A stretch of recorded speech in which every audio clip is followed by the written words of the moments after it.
All right, Rusty, I'm putting this video together and we'll put it on YouTube and I'll send you a link just so I can explain the Russian River to you a little bit. You guys are staying on the Kenai. Kenai run is usually the last 2 weeks of July. So it'll be hard to catch salmon in the Kenai in June, but 30 to 45 minutes down the road from where you're at on the Russian River, via the Russian River campground, there's good salmon. Here's how I rig for the Russian River. You are required to use a 3/8 inch hook, which is from shank. Here's meaning that from the tip of the hook to the shank, you're only allowed 3/8 of an inch gap. That's to help the fish, so you're not stabbing fish through the belly and whatnot and killing them. The fish come all the way up the Kenai, past where you're staying, and go into the Russian River, and they're just easier to catch in the Russian River because it is a freshwater river and clear and shallow, 15 to 17 inches deep, versus the Kenai, that's a glacier fed river and murky with rock powder and whatnot. So Russian River fly, 3/8 inch from shank to tip is what you're allowed. I use about 25 pound leader. This is fluorocarbon leader right here. The reason I use fluorocarbon is because fluorocarbon sinks, monofilament floats. So fluorocarbon is what you want to use on the Russian River for your leader. I tie a what's called a Palomar knot, and I'll tie it here for you real quick. I'm trying to do this all in one take, really. So put it doubled through like this. Can you see it on the camera okay, Levi? Mm-hmm. Okay, you tie an overhand knot. Zoom in on this if you have to, Levi. No, it's good. You can zoom in with your fingers, right? Yeah. Okay, so overhand knot like that. And then while the overhand knot's loose, whatever you're tying goes through the loop like this. And then that goes back to the top of what you're tying like this. And then the loop tightens down on top of all of it. You pull the tag like this and the feed line. There you go.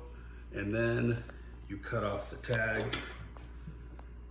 Pull the tag tight, leave about a 1/16 of an inch tag on there, and then cut the rest of it off. Okay. There is your Russian River fly on a fluorocarbon leader, 25 pound leader. Okay, boom. Right here. Now you have about 4 or 5 feet. See this length, about yay long, right? And this goes to the main line of your fishing pole.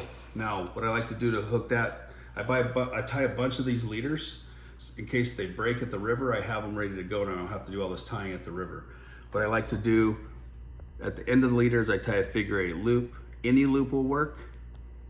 So there's the figure 8 loop, and you can tie it tight. And what it gives you is a tight closed in loop that won't slip. The figure 8 loop will work like that.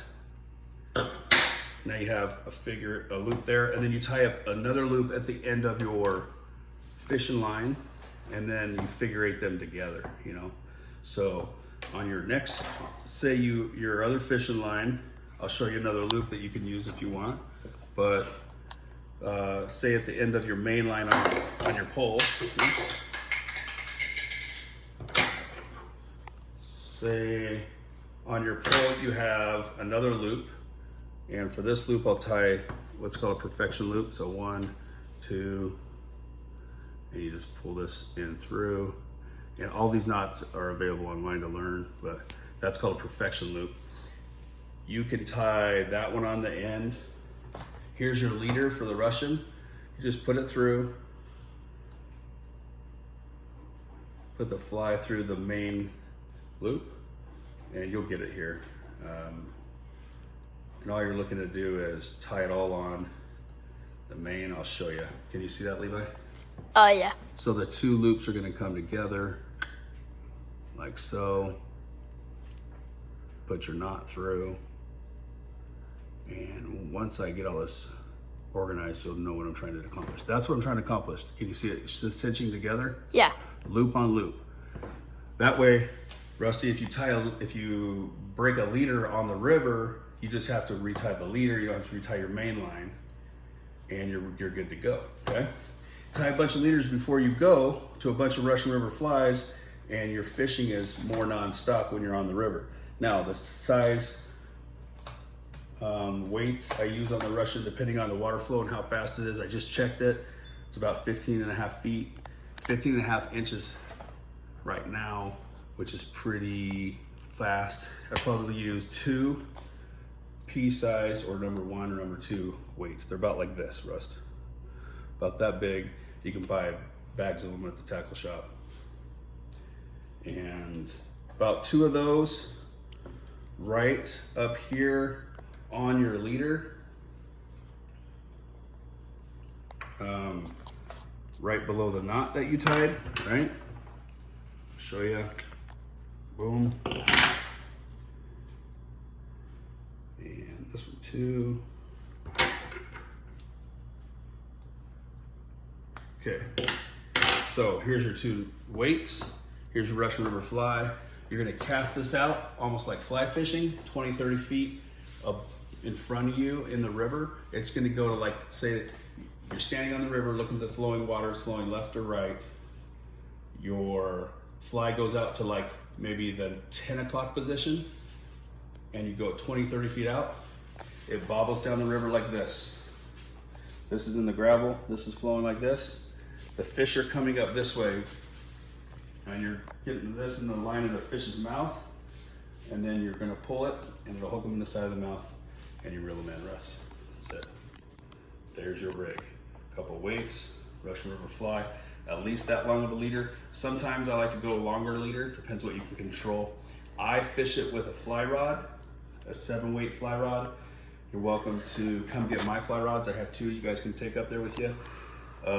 Or you can fish it with whatever they have there, if they let you take it from the house. It's easier for me to do it with a fly rod because I can kind of swing it out more, and I like fly line in my hand versus monofilament on a spin rod. So that's it. Go to the link I showed you, the pin drop with the Russian River. Take a tackle kit with you. Definitely take like a Leatherman. You're gonna want pliers, you're gonna want a blade, wire, cutters for your line. If you're like me and can't see anything, I gotta wear readers, otherwise I can't tie any of this nonsense. But I wish I could go with you guys. We are a couple years from buying a place up there, and then you'll have a free reign of Alaska. We're gonna have a ball.